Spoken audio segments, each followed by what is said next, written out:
RDC, Qatar, USA. Pourquoi Massad Boulos défend la souveraineté totale de la RDC face au Rwanda? Massad Boulos a parlé, et ses mots résonnent comme un avertissement et un espoir pour la République démocratique du Congo. La souveraineté ne se négocie pas, elle se restaure. Alors que la déclaration de principe signée à Doha entre le gouvernement congolais et les rebelles M23 AFC soutenus par le Rwanda attire les louanges internationales, une vérité capitale s'impose. La paix ne sera durable que si l'autorité de l'État congolais est rétablie sur l'ensemble de son territoire, en particulier dans les zones occupées par le Rwanda. Ce texte vous plonge dans les dessous géopolitiques et stratégiques d'un tournant diplomatique majeur qui redonne espoir au peuple congolais. Lorsque Massad Boulos, conseiller stratégique du président américain Donald Trump, a pris la parole au sujet de la situation en République démocratique du Congo, il n'a laissé place à aucune ambiguïté. L'issue attendue est sans aucun doute la restauration de l'autorité de l'État sur l'ensemble de son territoire. Ces mots, simples mais puissants, résonnent comme une ligne rouge contre toute forme de balkanisation ou d'occupation armée. Pour la RDC, engagée depuis plus de 3 décennies dans un cycle infernal de guerre et d'instabilité orchestré en grande partie par le Rwanda et son armée, RDF, cette déclaration est un soutien sans précédent, d'autant plus qu'elle émane d'un acteur clé de la nouvelle diplomatie américaine sous Trump.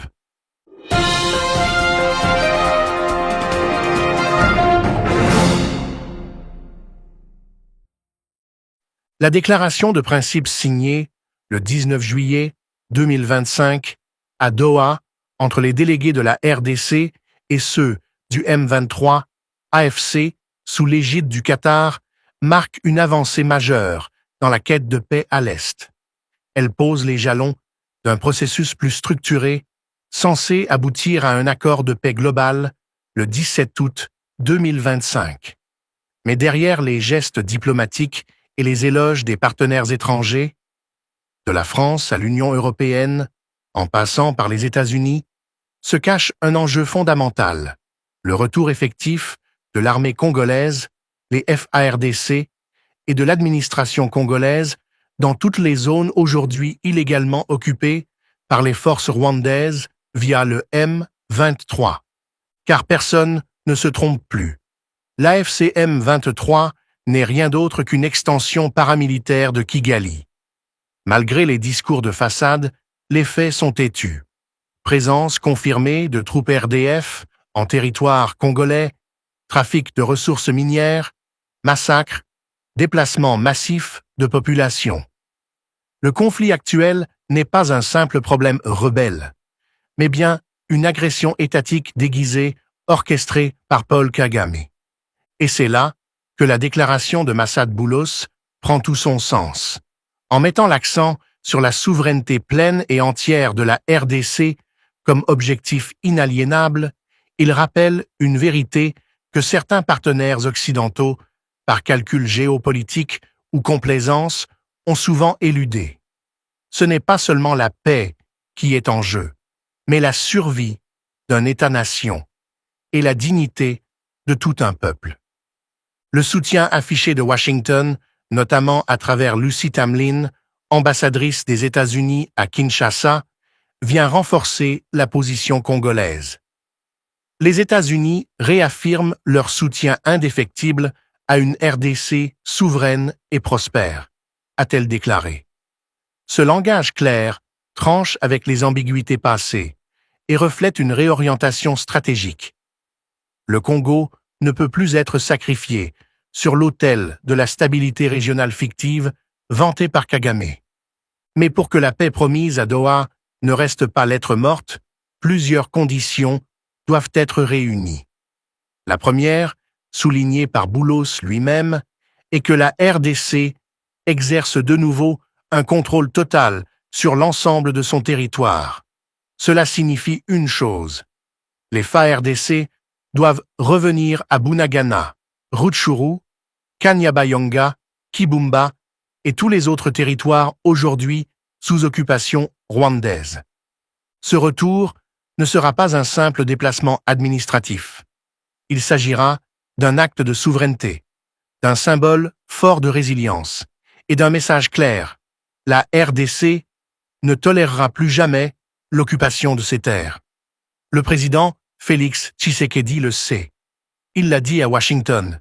Il l'a répété à Doha. Mais au-delà des déclarations politiques, c'est sur le terrain que la victoire diplomatique devra se traduire. La pression militaire est toujours palpable. Malgré la signature de la déclaration de principe, les mouvements du M23 RDF dans le sud Kivu, notamment autour de la ville stratégique d'Uvira, inquiètent Kinshasa. Cette obsession de Kigali pour Uvira révèle les intentions réelles. Prendre le contrôle d'un couloir géopolitique stratégique entre la RDC, le Burundi et la Tanzanie. Une prise d'Uvira signifierait un verrouillage du sud-est congolais, un isolement du haut plateau et un risque accru de partition.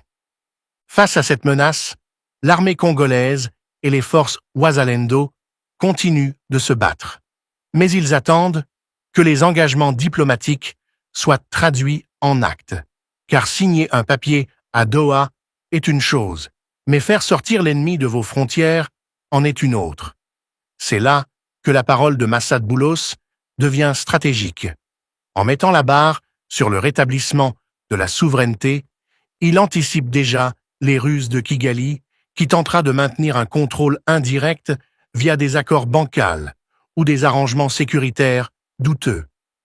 Kigali n'a jamais respecté un seul accord de paix en RDC.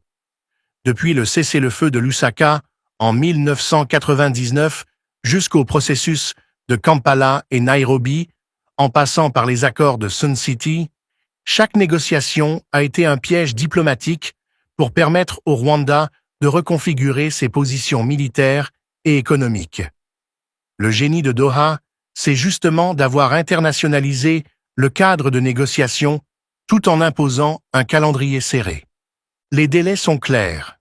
Mise en œuvre des principes avant le 29 juillet 2025, ouverture des négociations formelles avant le 8 août et signature finale d'un accord global avant le 17 août. Ce cadre rigoureux, soutenu par le Qatar, les États-Unis, l'Union africaine et même la Belgique, est une première. Il réduit les marges de manœuvre du Rwanda tout en plaçant le M23 avant ses responsabilités. Mais la vigilance reste de mise. Le Rwanda, qui sent son isolement diplomatique croissant, pourrait être tenté de saboter le processus. Déjà, des rapports sur des renforts de troupes RDF et des équipements lourds affluant vers le nord Kivu circulent. Des convois de RITCO, ces bus civils que Kigali utilise pour infiltrer ses militaires, ont été signalés dans les environs de Rutshuru. Le peuple congolais, lui, observe, fatigué, exilé, déplacé, mais déterminé. Il veut que son président transforme ce moment diplomatique en victoire politique et militaire, car la paix ne sera réelle que si elle rime avec justice, retour des déplacés, reconstruction et surtout punition des crimes commis. Massad Boulos a jeté les bases d'une diplomatie pragmatique et offensive. Soutenir la RDC, non pas en la victimisant, mais en la responsabilisant. Il n'a pas parlé d'aide humanitaire, mais de retour de l'autorité de l'État. Il n'a pas parlé de réconciliation communautaire, mais de souveraineté territoriale. Ce discours nouveau change la donne. Il ne s'agit plus de convaincre le monde du drame congolais. Le monde sait. Il s'agit maintenant d'imposer à la table des négociations les conditions de la RDC. Et ces conditions sont simples. Retrait du M23, retrait du RDF, retour de l'armée nationale dans toutes les localités, contrôle des frontières, fin de l'impunité. Cette position ne relève pas de l'arrogance, mais du droit international. Aucun pays ne peut accepter qu'une armée étrangère stationne sur son territoire en dehors d'un cadre légal bilatéral ou multilatéral. Kagame le sait, et c'est pourquoi il a tout fait pour camoufler la présence du RDF. Mais les preuves sont là. Des armes rwandaises, des uniformes RDF, des vidéos de prisonniers de guerre. À Doha, le vernis est tombé. C'est maintenant au gouvernement de Félix Tshisekedi de capitaliser sur cette dynamique. L'heure n'est pas à l'hésitation. Il faut intensifier les réformes internes, renforcer la FARDC, purger les traîtres, moderniser le renseignement militaire et s'allier stratégiquement avec les puissances prêtes à défendre la souveraineté congolaise, États-Unis, Qatar, Russie si nécessaire, et surtout les alliés africains sincères, comme le Burundi. L'avenir de la RDC se joue dans les semaines à venir. Le monde regarde. Mais plus important encore, les Congolais regardent.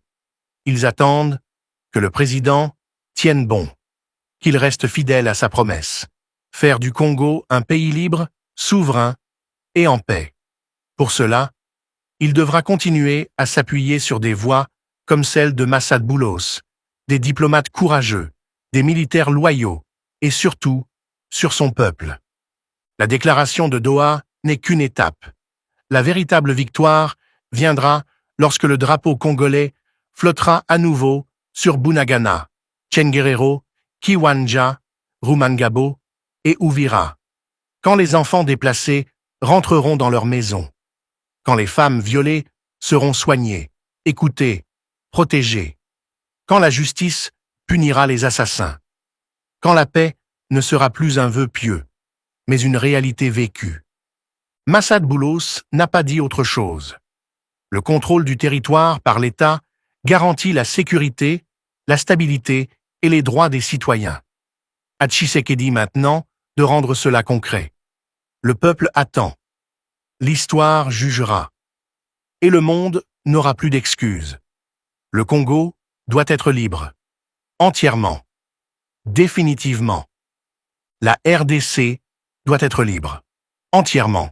Définitivement. Mais pour que cette liberté ne soit pas un simple slogan diplomatique, elle doit être défendue sur 3 fronts. Diplomatique, militaire et médiatique. Sur le front diplomatique, Tshisekedi ne doit pas relâcher la pression. Il doit maintenir l'alliance stratégique forgée avec les États-Unis, le Qatar et l'Union africaine. Ces soutiens, parfois hésitants par le passé, semblent aujourd'hui déterminés à faire avancer un processus crédible. Le rôle joué par Doha, tant dans la logistique que dans l'impartialité de la médiation, a brisé l'hégémonie traditionnelle de certaines chancelleries occidentales qui avaient tendance à relativiser les souffrances congolaises pour préserver leurs intérêts dans la région. C'est cette diplomatie renouvelée que Massad Boulos incarne parfaitement. Une approche claire, sans langue de bois, qui met la souveraineté avant les compromis stériles. En déclarant que la restauration de l'autorité de l'État sur l'ensemble de son territoire est normale pour tout pays, il a, en réalité, condamné toute tentative de statu quo et appelé à un rétablissement immédiat de l'ordre constitutionnel sur le territoire congolais. La France, par la voix d'Emmanuel Macron, a également salué l'accord de Doha. Mais Tshisekedi devra surveiller que ces paroles s'accompagnent d'actes, notamment au Conseil de sécurité de l'ONU. Il ne s'agit plus simplement de féliciter. Il faut imposer des sanctions ciblées contre les individus et les entités impliqués dans l'occupation illégale de territoires congolais. Kigali doit comprendre qu'il ne pourra pas éternellement tromper la communauté internationale avec ses narratifs sécuritaires sur les FDLR, largement instrumentalisés pour justifier une agression permanente contre la RDC. Et puisque le Rwanda s'acharne à vouloir garder le contrôle, par la force ou par la ruse, la RDC doit, sur le plan militaire, se préparer à toutes les éventualités. Car si Kigali tente de contourner l'accord de Doha ou de le retarder par des manœuvres dilatoires, Kinshasa devra répondre avec une stratégie militaire résolue, ciblée et légitime. C'est ici que l'appareil sécuritaire congolais entre en scène. Tshisekedi doit s'assurer que les FARDC ne soient plus infiltrés, sabotés ou fragilisés par des éléments pro-rwandais ou corrompus. Le ménage déjà entamé dans les services de renseignement et les zones opérationnelles doit se poursuivre sans faiblesse. Le modèle du colonel Mamadou Ndala, patriote jusqu'au bout, doit être ressuscité dans chaque brigade. La coordination entre les FARDC et les groupes d'autodéfense Wazalendo, bien qu'hétérogènes, représente un potentiel stratégique qu'il faut structurer, encadrer et professionnaliser. Ces combattants, souvent issus des communautés victimes du M23, ont montré un courage exemplaire sur le terrain. Mais ils attendent un État qui les reconnaît, les équipe et les protège juridiquement. En parallèle, Kinshasa doit renforcer la coopération militaire avec ses alliés sincères. Le Burundi, par exemple, qui a vu le M23 RDF tenter de s'approcher de sa frontière, partage avec la RDC un intérêt vital dans la stabilisation du Sud Kivu. Une alliance militaire défensive avec Bujumbura, dans le cadre de l'accord régional de sécurité, pourrait dissuader les velléités expansionnistes du Rwanda. La Tanzanie aussi, partenaire historique, ne resterait pas indifférente à une approche régionale de la sécurité collective contre les mouvements subversifs parrainés par Kigali. Mais même avec la meilleure diplomatie et la plus forte armée, la guerre se gagnera aussi dans les esprits. Sur le plan médiatique et narratif, le Congo doit reprendre le contrôle de son image. Pendant trop longtemps, le Rwanda a dominé la communication stratégique, se présentant comme un modèle de stabilité et de croissance. Ce vernis est en train de craquer, grâce à des voix courageuses comme celle de Michaela Wrong, de l'activiste Anne Garrison, ou encore d'institutions comme NBC News qui ont osé dénoncer le double jeu de Paul Kagame. Le gouvernement congolais doit investir dans la diplomatie publique. Il ne s'agit pas seulement de produire des communiqués, mais de mener une guerre de l'information contre la désinformation rwandaise. Il faut créer des alliances avec les journalistes, les médias africains, les influenceurs du continent, pour que le récit congolais soit entendu et compris. Les crimes commis par le M23/RDF doivent être documentés, archivés et présentés aux institutions internationales.